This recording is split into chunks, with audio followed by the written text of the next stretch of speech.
Hi guys, এটা হলো আমাদের দার্জিলিং সিরিজের ডে 3 আর আজকে আমরা যাচ্ছি রক গার্ডেন। তো সকাল সকাল রেডি হয়ে আমরা বেরিয়ে গেছি হোটেল থেকে। দার্জিলিংয়ের বাকি টুরিস্ট স্পটগুলোর থেকে এই জায়গাটা আমার একটু বেশি ভালো লেগেছে, কারণ এই ঝর্ণাগুলো আর প্রাকৃতিক সৌন্দর্যের জন্য। এর গোটাটাতে একটা ব্যারিকেড করা আছে, যার সাথে তুমি উপরের দিকে উঠতে পারবে, আর যতই উপরের দিকে উঠবে প্রাকৃতিক সৌন্দর্য ততই বাড়তে থাকবে। ঝর্ণাগুলোতে তুমি নামতেও পারবে। এখানে যতটা ব্যারিকেড দেওয়া ছিল তার এন্ড অব্দি আমরা উঠেছিলাম। খুবই সুন্দর জায়গা। এই রক গার্ডেন অবশ্যই ভিজিট করো, খুবই সুন্দর জায়গা। এখানে আমরা অনেক অনেক ভিডিও ক্লিপ নিয়েছি, ছবি তুলেছি। ওখান থেকে আসতে মনই চাইছিল না, কিন্তু যেতে তো হবেই। আমাদের ড্রাইভার দাদা তাড়া দিচ্ছিল। রক গার্ডেন থেকে ফেরার পথে আমরা বাতাসিয়া লুপেই নেমে যাই এবং আমাদের গাড়িকে ছেড়ে দিই। এখানে এন্টার করার সময়ই আমরা টয় ট্রেনটা দেখতে পাই। এই জায়গাটা বেশ ভালো ছিল। এখানে আমরা 50 রুপিসের ড্রেস রেন্ট করে বেশ কিছু ফটো ভিডিও ক্লিক করি। এরপর আমরা লাঞ্চ সেরে 3:30 নাগাদ আমাদের নেক্সট লোকেশন লেপচা জগতের দিকে এগোই। এই জায়গাটা ভীষণই শান্ত এবং মনোরম ছিল।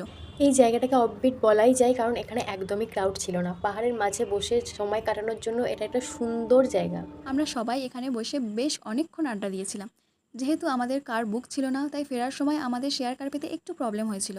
বাট ফাইনালি আমরা কার পেয়ে যাই এবং ওখান থেকে বেরিয়ে আমরা আমাদের হোটেলে ফিরে আসি।